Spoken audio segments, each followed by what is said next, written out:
Yes, I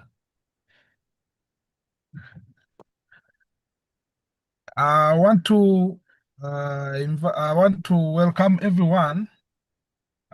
This is the UPSTU ProDev Hour, and which is the UPSTU Professional Development Hour, where where as the leadership of the union thought it wise to at least have a forum where we could always be updating our archive, or where we could always be updating our professional, we can be updating our profession. Today I am your host, Mr. Katende Ramadan, and I'm the coordinator of Central Region in the Uganda Professional Science Teachers Union leadership. I'm glad to be your host today. We have a very interesting topic today, which is where we are going to be looking at how we can guide our learners in making their own notes, because you realize that you people who are in class, you realize that one of the challenges that we have been having uh, as we are transiting from the old curriculum to the new curriculum, we have got issues where our learners could not even be in position to formulate notice, make their own notes from the whichever from whichever they have learned, because they have to do research for themselves and so on. So it has been an outcry. It has been a challenge all over, and the leadership thought it wise to look for someone who can at least uh, who can at least try to, to try to take us through how we can how we can guide our learners to do this. The person the union thought of is my old friend, Bwana Ndugu Arthur Kugonza. We are so privileged because, first of all, he's a biology teacher, seasoned, celebrated biology teacher. Most of you must be knowing him as one of as one of the members who formed, who were the founders, can say founder members of the of the Association of Biology Teachers, Biology Educators in Uganda. If you don't know about ABE, then you are not in Uganda. This same person we are inviting today is an experienced teacher when it comes to biology, and he has been teaching biology for quite some time. He has participated in many. Actually, these are guys who are part of who are first consulted when we are bringing this new curriculum. Arthur Kugonza, you are most welcome, my comrade. Okay, thank you so much, Ramadan. I'm very privileged to be hosted by a friend. Thank you so much. My name is, like you said, I'm teacher Arthur Kugonza, and I'm currently teaching at St. Mary's College, Kisubi, where I happen to double as the head of the department. And indeed, it is true, I'm one of the founding members of the Association of Biology Educators, which is aiming at seeing how we can build capacity to the teachers to be able to effectively teach biology, and remove the old curse that biology is always failed. And I think ever since Abe started, at least we have seen tremendous improvement in the performance of biology outright. So I can say that, yeah, it could be some of our efforts. But however, that is not the point of discussion today.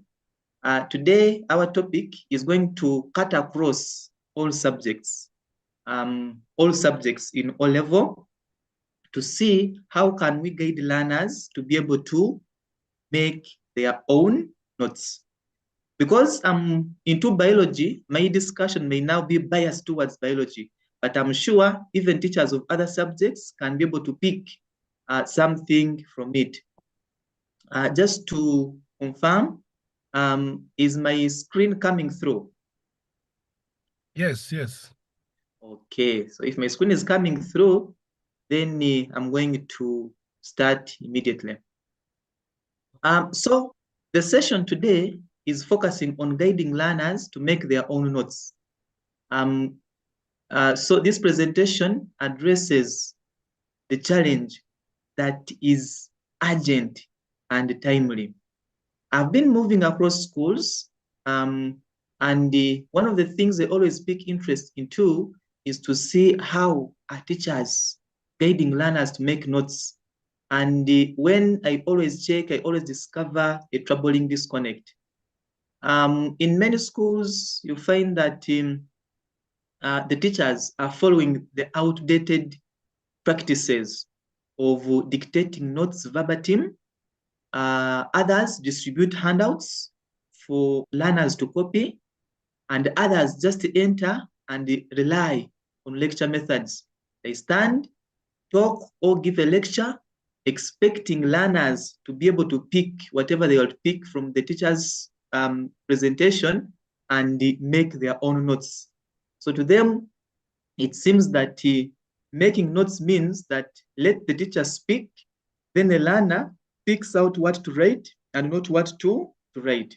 But however, it is important to note that we are teachers.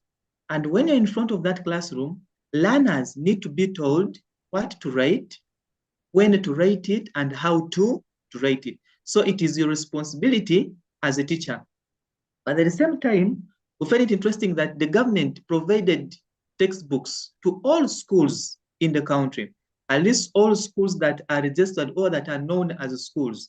Government was able to distribute these books. And these books are designed or packed with activities which are meant to foster critical thinking. And all these, you find them lying underused or not being utilized at all in some instances. So the problem is made worse because teachers are often pressured to prioritize the amount of notes a student has over the quality of their learning. This one sometimes is on the side of the administration. So what would now be the consequence? The approach completely bypasses the very essence of our curriculum, which demands that learners demonstrate genuine understanding, critical analysis, and practical application skills far beyond the rote memorization that was always emphasized in the curriculum that we have transitioned from. And in most cases, learners are left without any concrete or coherent notes at all, not because that they are unwilling to write, but because we as educators have not yet been equipped with the strategies to effectively guide them in creating their own notes. So this is our challenge, and at the same time, it is our opportunity. This presentation is not about finding someone to blame, but about building a solution together. So we are here today to move from identifying the problem to implementing the practice, to explore how we can shift from being sources of information to becoming architects of learning, empowering every student to craft their own path understanding. So by the end of this session, I expect the participants to have understood the importance of structured note-making in learning, and also expect the participants to have learned how to guide learners in making notes from the government-provided learners' books. Then also expect teachers to shift from handout dependency, discussion-based learning. But before we delve into the real point or the real gist of the matter, why is the note making very important? Or why is it important that as we teach, these learners should write notes? One, note making teaches learners how to identify important information, a skill that is useful beyond the classroom. A lot of research goes on during the note making or the note writing process, which helps in information retention. Then also, secondly, this note making helps learners, instead of passively listening, learners engage with the materials that you have given them by summarizing it in their own words. This promotes critical thinking and deeper engagement with the subject matter that you are teaching. But also, we should also notice that well-organized notes, they also serve as a quick revision tool before tests and exams. Learners can only review key points in a topic or maybe in a given area without going through the entire textbook. So the notes will be preparing learners for that process. Then also, this note making encourages learners to structure information logically, which will aid in comprehension, things like improving the organization of their thoughts. So when they are going through the process of making their own notes, they are also learning that important skill of being able to organize their thoughts in a logical way. But also, lastly, if a learner misses your lesson, good notes from peers or good notes from their fellow students can always help them catch up.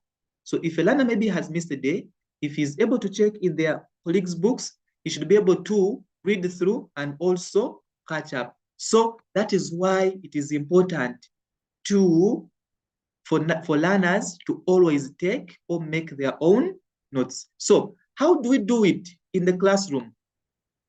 I have picked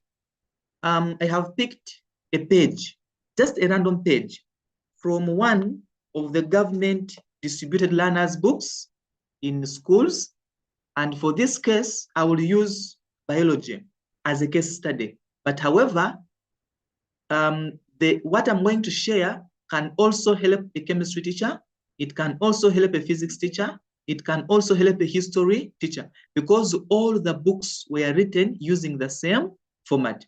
Where there are modifications, those modifications are not so different. They don't make the whole work different from what I'm going to share with you. So I have picked this page here, and this is what I'm going to teach the learners. Now, how do I now start the process? First of all, before you go to teach learners, pick a book that you are going to use. For instance, I will say that, of course, this one is coming from this page here, is coming from the topic of respiration. And this extract is from L8 biology. So I picked L8 because I found it good for this particular topic here. So if I pick a book, that is now the first step. Now learners will get to know that in our topic of respiration, the teacher uses L8 biology. How does it help? Every time learners are preparing for my lessons, I don't have to first enter class and then tell them to go and borrow books from the library. They will know that the teacher is coming and this is the book that is going to use for this particular topic. There are very many things that can dictate the choice of the book that you're going to use.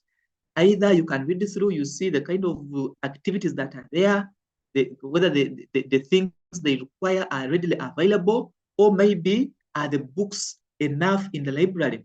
Because you can be wanting to use a book, but when that particular publisher is not there in the library. So there are very many things, but whichever book you choose, so whichever way you're going to go, choose a book that you're going to use. And once you have picked that book, stick that book until the topic is complete. Why? Because when the authors were writing these books, their activities were following the learning outcomes. That every activity is designed to bring out a particular learning outcome. So if you skip some activities, chances are high that you're going to skip some of the learning outcomes, and learners may not be able to achieve all of them in that particular topic. Now, after picking my book, so I'm assuming that I'm in class, and I have come to teach about carbon dioxide production during anaerobic respiration. Now, what should learners write in class? So, first of all, this page here are our notes. These are my notes. And the learners I'm going to tell them what to write, how to write it, and when to write it. And the first thing I will tell my learners to do is to write the heading as it is in the learner's book. So I'll tell them that since we are going to look at carbon dioxide production during anaerobic respiration, so I will demand them to write this. So here I'm demonstrating what I expect learners to write in their notes. So learners will write carbon dioxide production during anaerobic respiration. Then after that, there is these sentences here in the white space in those books. In this case, the statement that reads, "Did you know that carbon dioxide is produced?" That one there. Now there, I will ask them, you read through that text. Is there anything that is worth writing? If there is anything that is worth writing, you write it.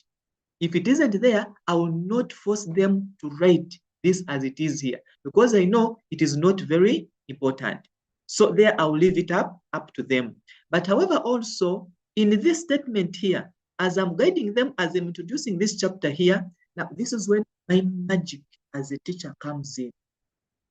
You're not just going to tell them, okay, you copy that and you keep quiet. They copy, then have you finished? No. Now, remember, as you're preparing for the lesson, you also did some preparations. You made some research for them. There are interesting things that you like to bring to their attention that are going to arouse their curiosity vis-a-vis the chapter or the topic that you're going to cover in that particular day. But after you have spoken everything, after you have told them stories, learners must write down something. And what are they writing? And I'll come back to my learner's book.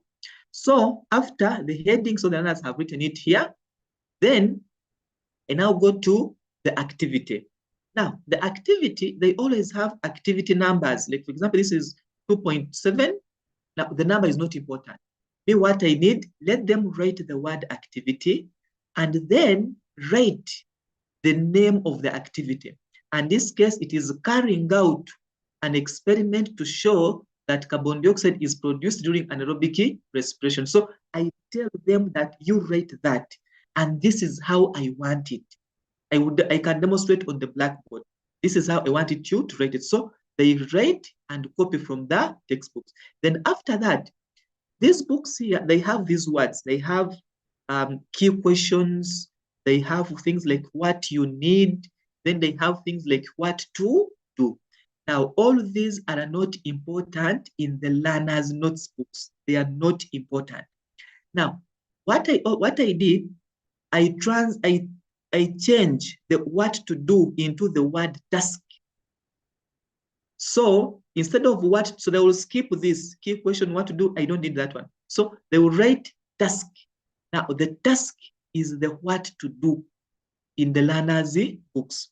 So, but for them, they will not write what to do. They write the word task. Now here, you're now starting now to guide them, to show them what do we mean by the word task, because they will find it in exams. and they don't know the meaning of the word task. But if you've been training them right from the notes making, they will know what a task means. That a task is what I respond to. A task is the activity that is required of me to do after a certain scenario or after a certain exercise. So the task, now this is my task, the what to do. So my what to do says, using reference materials and or the internet, design an experiment. So I'll rephrase it. I'll just say the task is design an experiment to show that carbon dioxide is produced during anaerobic respiration in plants. So they will write that one. And they are copying it from the learners' books. Then after that, they have to write the word responses. Now, I have now set the lesson on. Runners have now written something in their exercise books and they know what to do. Now, the next thing is, of course, I now have to, now here, I'm now introducing the concept of the experiment. Now, how are they going now to write their responses? Now, I will write for them this, that in your responses, this is how you're going to present. The task is about designing an experiment. So in your responses, I want you to write this. Write the title of your experiment, the aim, the hypothesis, the variables, the materials, the procedure, results, explanation, and the conclusion. So now, this is now the opportunity I will now use to again go through with them the meaning of these words. What do we mean by the title? What do we mean by the hypothesis? What do we mean by variables? But of course, by the time this chapter comes, they would have done a lot of these experiments in soil and also in nutrition, nutrient compounds. So I'm sure they will be knowing what an aim is, what a hypothesis is, and what a variable is. But in case I've been assessing them and they say they still have challenges, now I'll first pause there, take this opportunity to reteach them the meaning of these things in that very particular lesson. Because after all, they may not be able to do this from the classroom, depending on the time that I have on the timetable. So I will now tell them that in the responses, write title, write all this. Now, this one, now in their free time, or still within that lesson, now they now start discussing. If they are in groups, well and good. Then now in their groups, they will now think of designing this experiment. But however, I will know that these learners are not going to imagine this experiment here. They have never seen it. So I should have provided them with textbooks that have this kind of experiment that I want them to design. So it means that now, before going to teach this lesson here, I would already have known that this experiment I want learners to design is in maybe introduction to biology, or it is in tropical biology, or it is in any pamphlet. Even if you have identified a pamphlet that has this experiment here. For instance, maybe I've seen most of the common pamphlets is Juma Batwala. So even if you have seen it in Juma Batwala's pamphlet and you have enough copies in the library, make sure that in your lesson, learners have enough copies of any written material that is having this experiment here, so that they go open that textbook, read the experiment, and transform it into how you want them to present the responses. So they will read, of course, those textbooks. They don't have hypothesis, they don't have variables, they may not even having the aim. But nevertheless, learners will have now to discuss. Now, yes, we have seen this is the experiment, and these are the procedures. Now they discuss, what do you think would be the hypothesis? What do you think would be the variables? So in that way, learners are learning, but at the same time, they are noting down notes.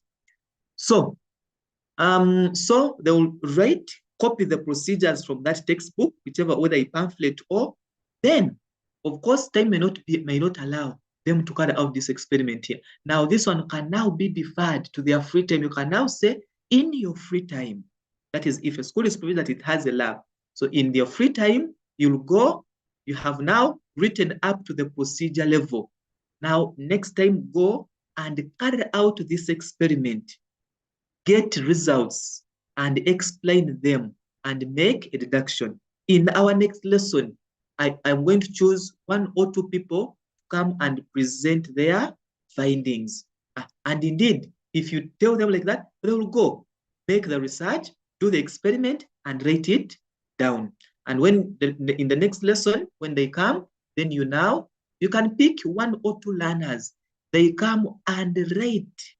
I'm not saying they present. They come and write what they found out on the blackboard. Now, whatever they have written, that will now spark you off to now start guiding them on how they should do things. You'll start with the aim that they have written. Then you ask them, this aim that they have written here, you think it is relevant? You think it is correct? You get their views. If it is not correct, then you correct it and give them a correct aim for that experiment. The hypothesis, this hypothesis that this group has written, do you think it is correct? Is it relevant? If yes, then you all of them can now adopt that one, or you hear what other groups have. Then you harmonize at the end of the discussion. So that is how you guide learners, but they must rate things, and you know what they have written, and it is you who told them what to write and how to write it. So now that is how I would teach such a lesson there. Now, maybe suppose I run out of time, that is all. Now, the next lesson will now be on application of anaerobic respiration knowledge. Now, if time has ended, and this is where I ended, now I will also now give them this one as a next assignment. I'll tell them that now the next lesson should come when you have written about this activity here. Of course, they'll be knowing your format.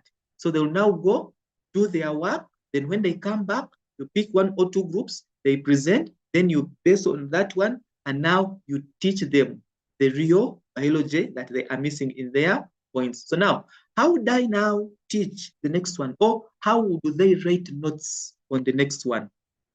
In the next one, we have said, they are going to write, to copy the heading as it is in this book here. So the heading is, so what you're seeing in the yellow space here is what I expect learners to write in their notes. So they will copy the heading, application of anaerobic respiration knowledge. Then after writing the heading, you see there is also information in the white space. The knowledge of anaerobic respiration is applicable in many ways. So a learner can choose also to write that one. That's why I've also seen it, put it there. The knowledge of anaerobic respiration. So I demonstrate for them on the blackboard. Later I will show you the slides of how I always demonstrate to my learners in class. So learners now copy this statement and stop it there. Of course, is it necessary for them now again to write in activity 2.8? You will be able to discover. Now that one they don't need to write it down. So you train them that now, is that one worth writing? If no, then it is not necessary. Then after that, we now go to the activity. Now, when you got the activity, of course, our format, they write the activity and then the name of the activity. And in this case, our activity is developing a presentation. So they are going to copy it the exact way it is written in the learner's books and write it in their exercise. Then after that, I told you that the key question, the what to do, they don't have to write those ones in their notes. Those are not important. But they'll now go to what to do. And for us, we are writing what to do as a task. So learners will not write what to do in their notebooks. They will write it as task. Now, this one is teaching them what is a task, that a task is what I respond to. That even if I find it in the exams, it will not get me by surprise. So now, the task, they are going to copy the what to do the way they are. 1, use the internet or relevant information. So they are going to copy from the learner's books into their exercise books the way they are. And this is how these tasks are phrased. Then after that, they have to write responses. But as per the design of this activity here, learners are not going to write responses in their notes because it is just requiring them to either make a PowerPoint presentation or write on Manila charts. So this is now when you're now going to be able to help them get the ICT skills. They just follow the tasks, use the internet or look around, use the presentation software, use the presentation software to take photos, so that to make a presentation on the processes involved in making those products. They follow the task as it is written here. So you'll find that this activity is now going to send them to make maybe PowerPoint slides just to know what are these things. They'll now bring pictures of bakeries. They'll bring pictures of alcohol making fermentation. They may bring different pictures where anaerobic respiration is being applied in everyday life. And that is, so it means that in the next lesson, they are going now to come and present. Now there, it may not be necessary to write responses in their notes. After all, the skill to develop here was the ICT proficiency skill. So now that is how I would teach these two headings here: carbon dioxide production and also application of anaerobic respiration. Then still in that very book, activities. Now this is the next page. So the next page, this is now what I'm going to teach: comparing of aerobic and anaerobic respiration. So what are learners going to remember? What is important? My presentation is not focusing on how to teach. I don't want people to misquote me. My focus is how to guide learners to write the notes. So what are learners going to write in this case? Our format, we said, write the heading, copy the heading from the learner's book. So they'll copy. Then after that, there is this information here in the white space. I would ask them, when you read through this information here, do you think, is it important? Is there anything that you think can be written? If they find anything there, let them write. But if it is not there, it is okay. But to me, what is important is all of them must write my activity. All of them must write it. So here, some will write, others may not write. But the activity they must write. So I tell them, write the activity. So they write the word activity and then comparing aerobic and anaerobic respiration. So they will write it as it is without even changing a word. So they will write comparing aerobic and anaerobic respiration. Then we said that the key question, the what you need, those ones they will not write, they are not necessary. So they are going to go, after writing the activity name, then they will write the word task. After writing the word task, then the task is the what to do here. This what to do that you're seeing here is the task. So these ones here are what I'm calling the tasks. So learners will have to write them the way they appear there without even changing a word. They just copy. So they copy task 1, enhance your knowledge with research. Then Roman number 1, Roman number 2, they write as they are. Number 2, task 2, find out the differences between the two types in terms of Roman number 1, Roman number, they write as it is. Then after writing these tasks here, what next word do they write? Let them write the word responses. So when they write the word responses, now this is now where the actual note taking takes place. Now, as a teacher, you should be able to know the headings that are in the activities that you have given to the learners, or the headings that are in the tasks that you have given to the learners. They are not going to write responses for task 1, no. They're not going to write responses for task 2. Let them transform these tasks into headings. So for them, they will not say number 1, number 2, no. So they will follow the flow of the tasks and then generate headings. So you can see from task 1 is about similarities. So learners will write similarities between aerobic and anaerobic respiration. And it is you telling them to do this. Don't tell them that you pick the topics, the headings you're going to use. No, show them how should they write things, and when should they write them, and how should they write them.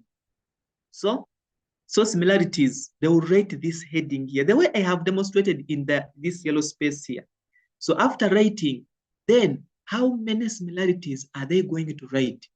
When you critically read through these tasks, these Roman numerals here, each number is a similarity. So learners will write, the first similarity should be on products form. So maybe now learners will write their first point. Now, this is when now they discuss. Or maybe if you have given them textbooks, let them open and look for those similarities. Even if it is a pamphlet, it is okay. Let them open, let them interact with the material. Pick out what they want and respond to your task that you have given to them. So they will write the first response. Now, in this case, they are saying it should be about products formed. So you task them, which products are formed during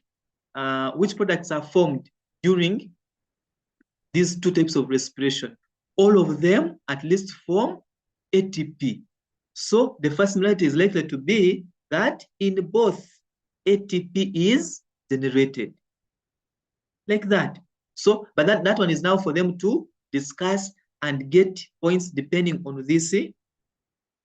Then when you look at task 2, it is about differences. They're not going to rate that number 2, differences. Let them rate the heading. And when you read through, the last statement here, it says, and present them in a suitable table. So it means that now learners the heading, then draw a table. Now in this table, they'll put their differences. And in that way, learners will have written their own notes. So that is how we do it, or that is how it can be done. Now, when you come in as a teacher to see whether they have written is right or wrong, after every activity has been successfully answered by the learners, pick 1 or 2 learners to come and write their findings on the board. So once they have written their findings on the board, now go through each and every response that they have written. Find out, do they know the meaning of these words? Or they just read in the pamphlet and they just crammed, they don't know the meaning of these words. Now that is when you now help them. When we say that anaerobic respiration and aerobic respiration, all of them generate ATP, this is what we mean. Now you teach them, you explain to them the meaning of that point that they have written. When I say about the raw materials, this is what they mean. So you help them explain each and every point. Even if they have written a wrong point, you first accommodate it, then you explain that point, then you agree with them why it is wrong. Then you tell them to cross it out from their work. Then after that, you now enrich their presentation. After enriching their presentation, then now you task them now to add new points that they had not written into their own work. Whether they're going to use a pencil, it is okay. Whether their work is going to look untidy, it is okay. Those are their notes. And that is how they are learning. They know that I'm crossing this one out because it was wrong. Now I'm fixing this one in between the lines because it's what the teacher has given us to be correct, and they know why it is correct. So learners don't have to be with very neat notes. If they have neat notes, it means that they don't discuss. Those are actually some of the indicators that shows maybe teachers are just sending handouts, maybe learners are just copying things that they don't understand. So that is how we guide the learners to write their own notes. Now, the next slides I have prepared, and by coincidence, I found myself having pictures in my phone. You know, sometimes after teaching, I have a habit of keeping some evidence in my phone, just maybe to follow up when I'm asking learners what they wrote. I know what I wrote on the blackboard. So this is one of my real lessons. The picture is saying this is one of my real lessons, life lesson in class. I was teaching senior 1, and I was teaching about Kingdom Monera. So they had books. There is a book that I was following for this particular topic. So what you're seeing on the left side of the whiteboard is how I was telling them to write their notes. So I told them, write the heading, Kingdom Monera. Then in those books, there was this information in the books, all bacteria, dash, dash, dash. These are a tiny dash, dash, dash. So this is information that was in the book that they were, in the learner's book that they were using. So here I'm just guiding them that in those books, look at the statement that starts with all bacteria, copy and write the whole of it. Then look at the statement that starts with these are tiny. They look at that statement and complete the whole of it. Then after that, activity. This is how you write it. And the activity name was studying organisms belonging to Kingdom Monera. The task, now we skipped the what to do, so the what you need, the key question, because those are not important things. So we went to the what to do, and what to do, we rate it as task. So the task, and this is how the task was. Number 1 was write down short notes about the organisms in the pictures below. And the photos were there. So I have drawn for them. Now, on the blackboard, I'm demonstrating to them how I want them to write in their books. But what they are writing, they are copying it from the notes that from the textbooks that they have. Then part A was report on the shape of the organisms. Part B was where in the natural world, dash, dash, dash. So there are other words there that they are going to copy from the books that they have. Then when it comes to responses, so I tell them now, when you follow these tasks here, these are the headings that come out. Therefore, I want you to write, write the heading, short notes on bacteria and where they are found in nature. So they rate, that is now the heading.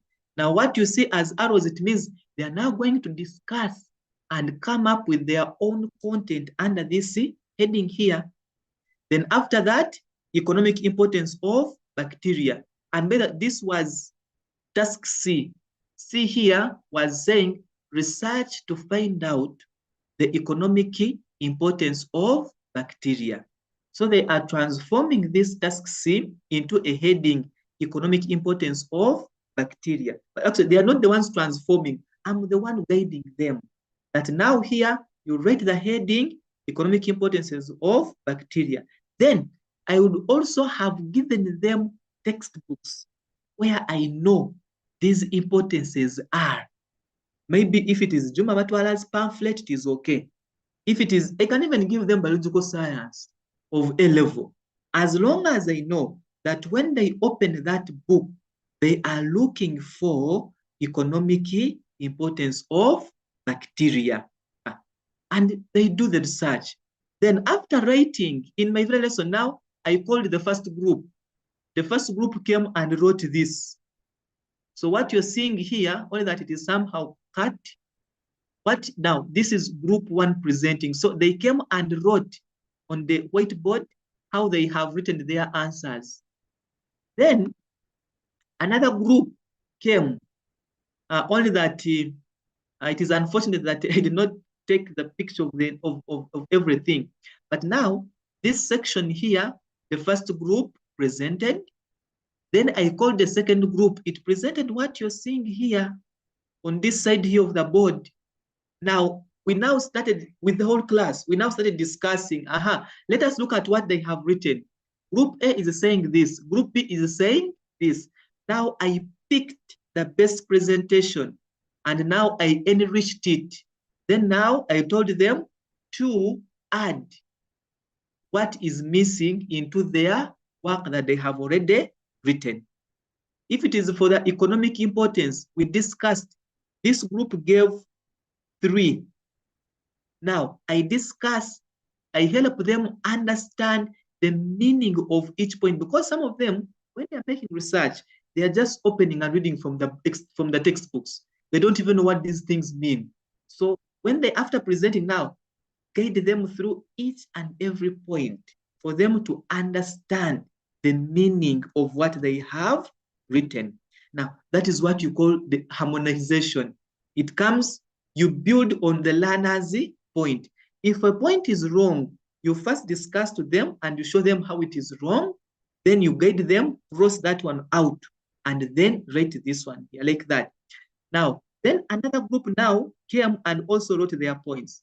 Now, me as a teacher, I will say, the economic importance that they have written, have they left out any? Now, I will now add the ones that they have left. That is how I do it. This is also another lesson of mine. This one was a senior 4 last term when I was teaching about reproduction. So I went to the class and we are to talk about sexually transmitted infections. That is what we are talking about. So I had a book, but now here, what happened is this. Now, of course, teachers, we have to be creative. The book that I always use, I found when another teacher had borrowed all the books, so they were not there in the library. Yet it is the book that I use when teaching this topic of reproduction. So what did I do? I just picked one book. Now, when I went to class, I wrote for them everything that is in the book that I want them to write. So in this lesson, my learners never had learners' books. It is only me who had it. Therefore, I had to write everything from the learner's book onto the blackboard, how I want them to write it down. Now, you notice that here, I was writing full sentences on the blackboard. But here, I was leaving these dashes here. Why? In this class, they had the learners' books. In this class, they didn't have the learners' books. So I went and wrote for them things on the blackboard. Therefore, if you're in a school and there are no enough books, you can get one book, then you always write for them on the blackboard and they copy what you have written for them on the blackboard. So this is how I wrote. So I wrote the introduction as copied from the learner's book. Then the activity, exploring the common STIs. And now, this is how the activity says. Listen to the talk from the health worker in the video clip about sexually transmitted diseases, especially gonorrhea, etc. Note down STIs mentioned. Use the information from the video clip to fill the table below. I even drew for them the table. Then, which lessons do you learn from the discoveries made? So now this is the activity I have written for them. Now, what is missing here is the word responses. And now, how are they going to present the responses? This one is just very simple. Everything is in a table. So the responses, they'll write responses and draw the table. Then the task is saying, listen to the talk from the health worker. Now the question is, am I going to take them to the hospital? Everything was planned. So when I was going for that lesson, I already have my video clip from YouTube. And the video clip was talking about all the STIs.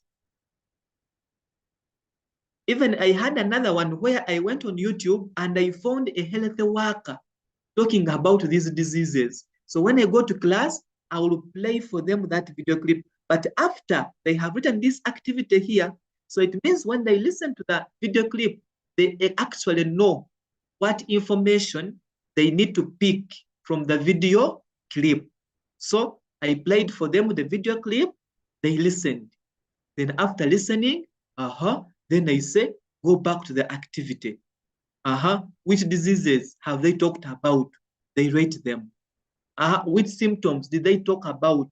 They rate those symptoms. They talked about the prevention. How can they be prevented? They rate everything. If they need to review or rewatch the video clip again, you can play it as many times as you can, as long as they know what they want to listen for from that video clip.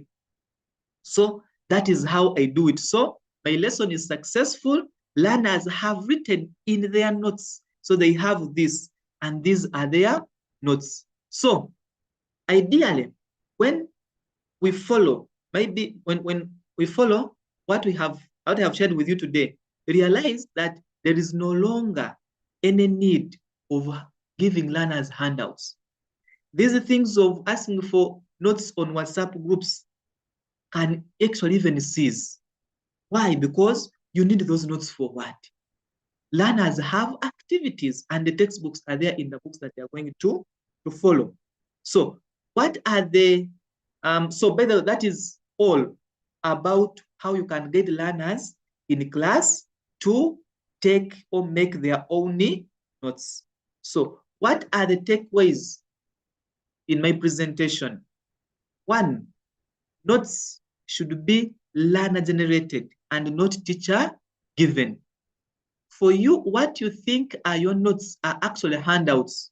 And those handouts are reference reading materials.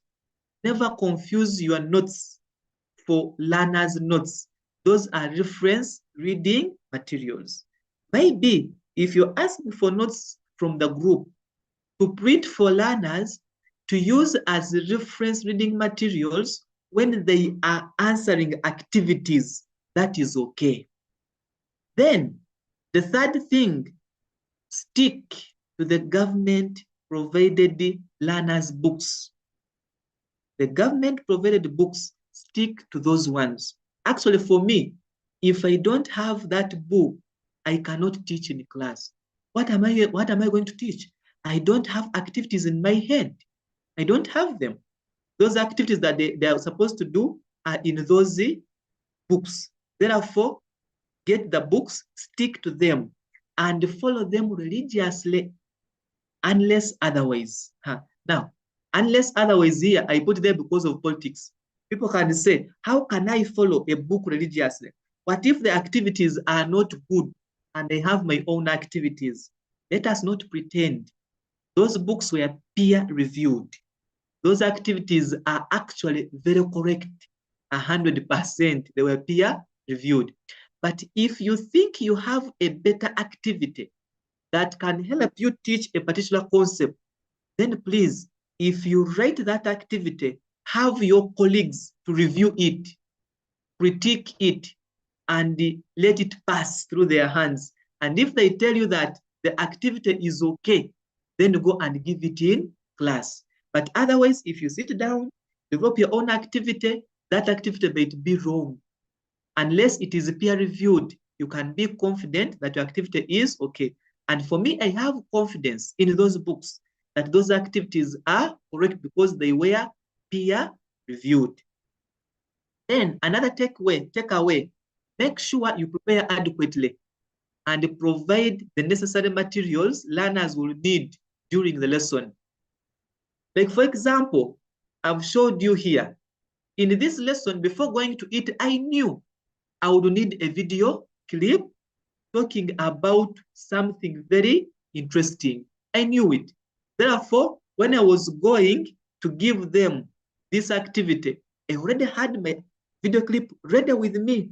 So you just imagine if I had gone and then I realized that I have to give them a video clip and I don't have the projector, I don't have the computer, you become disorganized. This one here, the one of economic importance of bacteria, I know that learners may not be knowing these things. So I have to go with the textbook where they are going to read these responses from. That let them open those books, make research, copy the responses, put them in their exercise books. So before you go for any lesson, make sure that you have gone with everything your activities require you to have for the learners to execute that activity. Then also take note that some activities can be executed in a single lesson, while others can be executed in more than one lesson. So don't rush through. There are some activities that learners will even take a whole week on one activity. It is okay. But there are some activities that learners can just do within 30 minutes, it is done.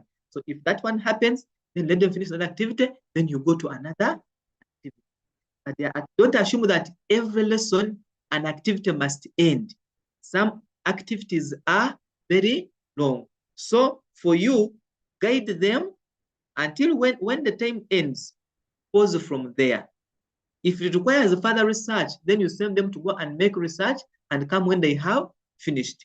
If it again needs your intervention, let them come and you start from where you stopped from. Then lastly, learners should be given a chance to present their responses, and you base on them to make your case through. You can either now delete, you can maybe add, you can maybe now enrich their explanations. Even that is when even you'll get to know their misconceptions. If they read something and it is misconceived, then you now take the chance to guide them. But whatever it is, don't rush through. So that is all that I had to share with you. Otherwise, I remain Teacher Arthur Kugonza. So the floor is open for you to ask questions, and I'll be able to respond to them in the remaining few minutes to close the session. Over to you.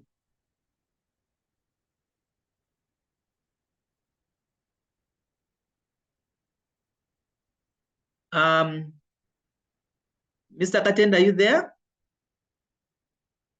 Okay. While Boniface, you have a question? Unmute and ask. Thank you so much for the wonderful presentation.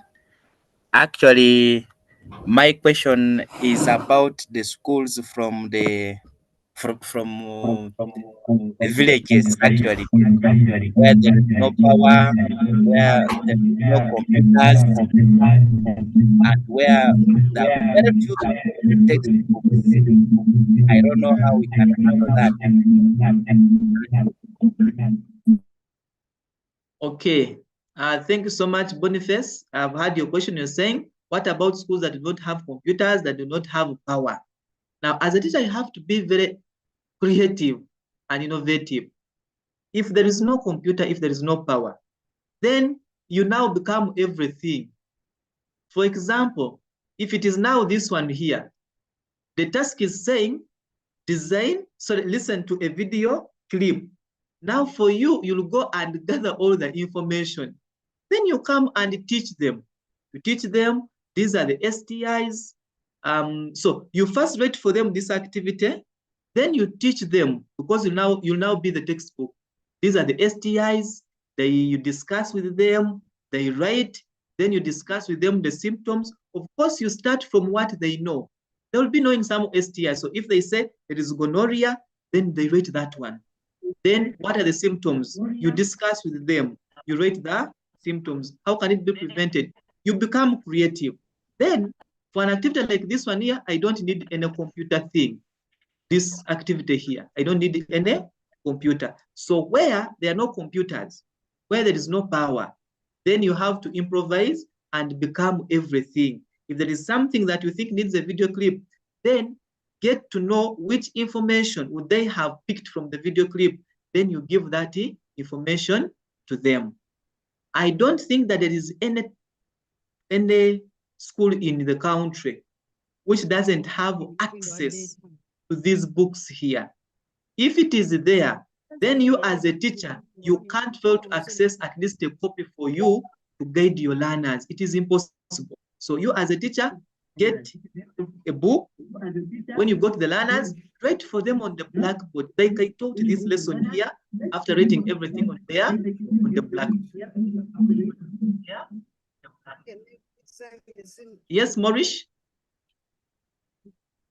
Yes. Maurice, you can unmute and ask your question. Maurice, unmute, please. Yes, good evening, everyone. Good evening to you. This is Maurice Okello from Malila. Yes, Maurice. I would like to appreciate you for your wonderful presentation of today. Thank you. I've been teaching in a school where the old textbooks actually does not exist, and I'm facing a lot of challenges. You know, these city schools which have just come, they are surviving on the learners' book majorly, and they don't have the old textbooks. But through the presentation which I've had today, the old textbooks is very useful. The other the question which the man asked, where there is no computers, I think you have also answered me partially. You become everything. But now, if the government could provide all textbooks hand in hand with the learners activities book, I think that would also be of help. Then too, the other thing of giving learners the task, and then they do, and then one group of learner presents. Now, if the learner realizes that this group is always presenting, yes, Maurice, there is always that tendency of only one group now doing the work, the others can relax. I've always faced it as a challenge because you find only one group has done the work. The rest are only waiting for the harmonization. That is the biggest challenge I've got in the class. But I've tried to have some solution where I have made it a way that no group is always a presenter. Everybody in a class can be picked to present. But I've been facing it as a very big challenge. I want to thank you. Okay, thank you, Maurice. Let me also take the opportunity to see if there are some questions in the chat that are worth responding to. Someone is saying that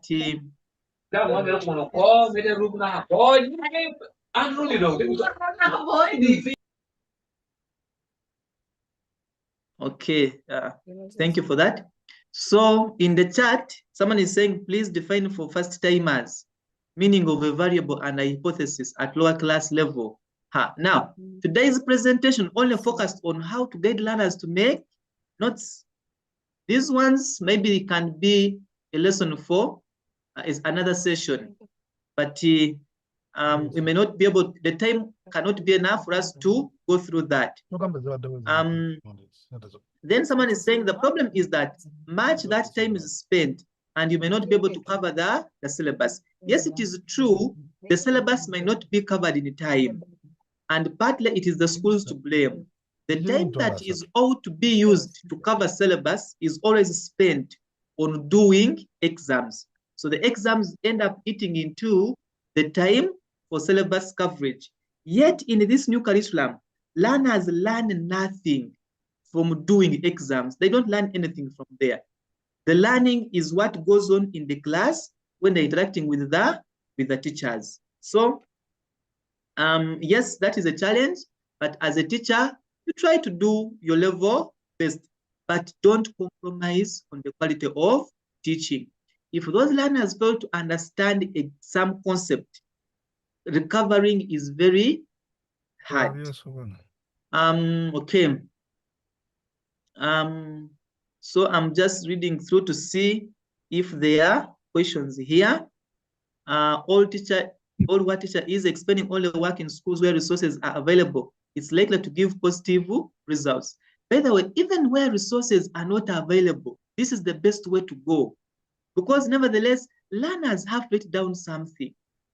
These questions are testing for the learners' critical thinking. There is no way learners will be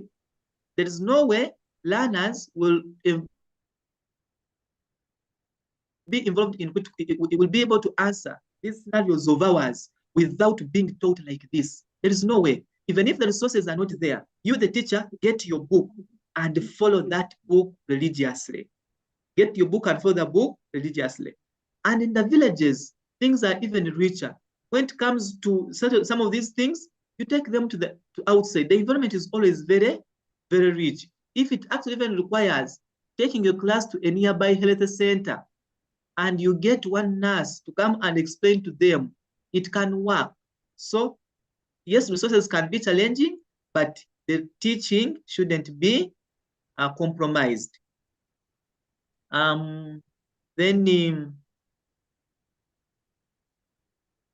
Okay, so I'm trying to see whether there are other questions. Someone is saying that this is good discussion. The challenge still remains on the time, especially our day use schools where learners spend little time to do research. By the way, the research that we're talking about, learners are doing it within your lesson. So when you're coming for your lesson, make sure you provide learners with the materials that they are going to do research from. User schools also have old curriculum textbooks in their libraries. So if you're coming to teach about, say, maybe say randomly, maybe the reflex arc, get books from the library, let them be with them, give them an activity, then show them where the answers are in the textbooks. Let them go read and copy and write in that. So the research should also be done within your lessons. You're not going to tell them, go and read about that. It may not work like that. Then, why should learners write the task instead of doing the task? Writing the task instead of doing it. They are writing because they are writing notes. So they are writing it because they are writing notes. So someone is saying our learners are lazy. They want everything to be done by the teacher. Yes, that's why they're in school. And by the way, you're not doing everything for them. Are you writing for them responses in their notes? For you, what you're doing, you are demonstrating to them how to write their notes. So when you demonstrate, then they do the work. Otherwise, to me, doing everything for the learners means getting a learner's book and writing for them, or maybe giving the learners handouts of already made responses with notes, and that is not the best way to go. Okay, someone is saying, whose computer will they use to make PowerPoints? Whose computer? They will use your computer. If you have it, they will use your computer. Get a learner who has some knowledge, or you can teach one learner at a time. Senior 1, you can get 2 learners, you teach them. Senior 2, you get more 2 learners, you teach them. By the time you reach senior 4, you'll have taught very many learners how to make PowerPoint slides, and that will make you a teacher with a difference. So if the school doesn't have a computer lab, they are going to use your computer. Give them your computer, guide them, let them make research, let them prepare their PowerPoint slides, let them come in class, use your computer and do their presentation. There you'll have been a teacher with a difference. Then someone is saying, I think our creativity and innovation game should be at its best. Yes, as a teacher, you have to be very creative and innovative. there is no room for complaining. It is only a lazy person who complains. And there is always a solution to everything. So please don't complain, be the solution. This curriculum favors urban schools only. It favors all schools, only that urban schools are at a disadvantage. But I'm happy that the government is also doing something as far as computers is concerned. Recently, last time, the government has distributed over 1,000 computers to schools. I think it is over 10,000 computers to schools. So the government is doing its best. Make sure that at least every school has a computer. So there is hope. With the time, we shall be there. But of course, we are in Uganda. We can always prepare the boat as we sail in it. Either way, we shall not sink. By the time we reach the shore, the boat will be very okay. Okay, but can the time allocated on the timetable allow? The time can allow. Make use of the extra time that they always give. And more so, maybe it is you who think that learners have to be taught so many things. This curriculum, if you follow what is given in the syllabus, actually what we teach is very little. Most of the time, learners have to use their own imaginations and innovative skills. So I think most of the questions are about people complaining that we don't have this, we don't have that, we have this.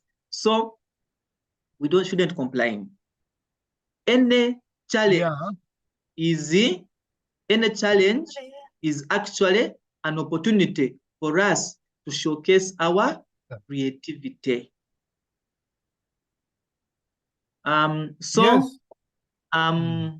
Yes, Ramadan, I think I have answered most of the important questions, unless if there is a burning one. But otherwise, I'm grateful that the attendance has been so encouraging. Yes, I'll just maybe to update you, we hit 100, and then we had to refer most of them to our YouTube channel. I want to make it clear to members that as this ProDev hour is always on Thursday, every Thursday